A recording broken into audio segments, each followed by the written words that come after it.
नमस्कार दोस्तों, आज के हमारे इस वीडियो में हम आपके लिए सफला एकादशी की व्रत कथा लेकर आए हैं।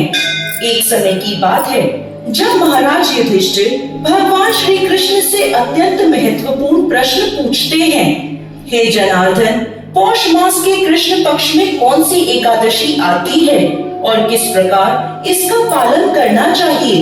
कृपया इस बारे में मुझे बताएं। युधिष्ठिर महाराज की बात सुनकर भगवान केशव बोले, हे धर्मराज, पौष मास के कृष्ण पक्ष में आने वाली एकादशी का नाम सफला एकादशी है।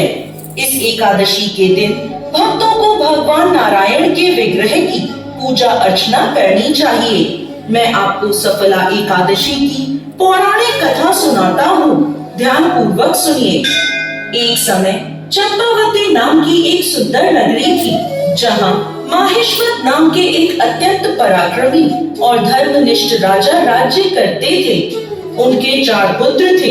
राजा का सबसे ज्येष्ठ पुत्र लुम्पक सदैव पाप कर्मों में लिप्त रहता था। स्त्री दुराचार, जुआ खेलना, ब्राह्मण और शास्त्रों का अपमान करना, वैष्णवों की निंदा करना उसके लिए सामान्य कार्य थे।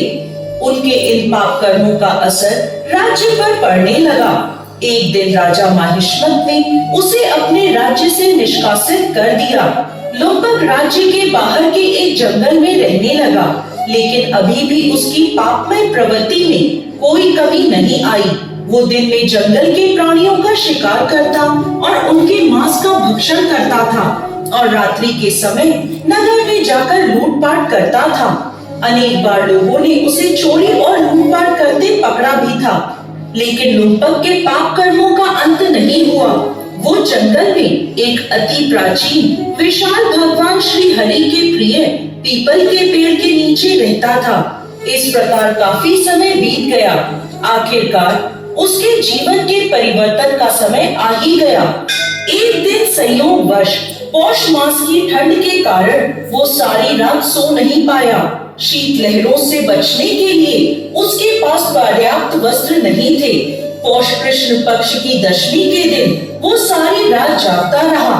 ठंड की वजह से उसका शरीर शिथिल हो गया और वह मूर्छित हो गया। अगले दिन एकादशी के मध्याह्न के सूर्य की गर्मी पाकर उसकी मूर्छा दूर हुई।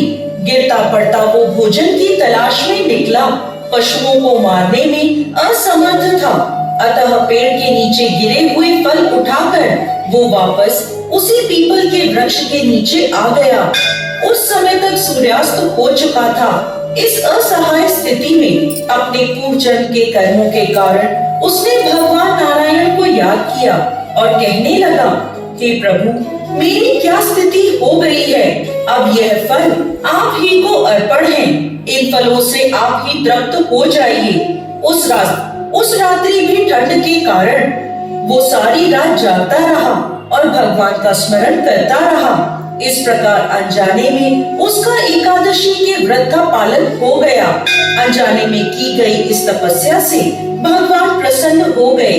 अगले दिन सूर्योदय होते ही एक सफेद तेजस्वी घोड़ा लुम्पक के पास आकर खड़ा हो गया। उसी क्षण एक आकाशवाणी हुई, हे वत्स, ये घोड़ा तुम्हारे लिए आया है।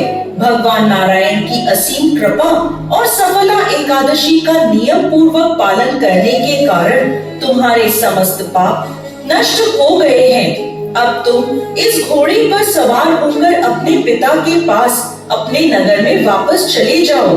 तुम्हारा राज्य तुम्हें वापस मिल जाएगा। ऐसी आकाशवाणी सुनकर वह गदगद हो गया। सफला एकादशी से अर्जित पुण्य फल के कारण उसका शरीर पुनः कांतिमान हो गया। उसी क्षण वो अपने राज्य को वापस आया और अपने पिता से क्षमा याचना करने लगा और उन्हें सारा वृत्तांत कह सुनाया। उसके पिता ने जब उसे समस्त सद्गुणों से युक्त देखा तो वह अत्यंत प्रसन्न हुए और लुम्पक को राज्य का कार्यभार संभालकर वो वन को तपस्या के लिए चले गए। इस प्रकार लुम्पक ने अपने राजकुमार होने के सभी दायित्वों को निभाया। अपने पिता के पद चिन्हों का अनुसरण करते हुए वो अपने देह को त्यागने के बाद वैकुंठ लोक को प्राप्त हुआ। कथा समाप्त करते हुए भगवान श्री कृष्ण कहते हैं, हे राजन, जो व्यक्ति सफला एकादशी की इस कथा का श्रवण या पाठन करते हैं, उन्हें राजसूय यज्ञों का पुण्य फल प्राप्त होता है। उनके समस्त कष्ट नष्ट हो जाते हैं और अंत में वैकुंठ को वो प्राप्त करते हैं। जय श्री हरि विष्णु।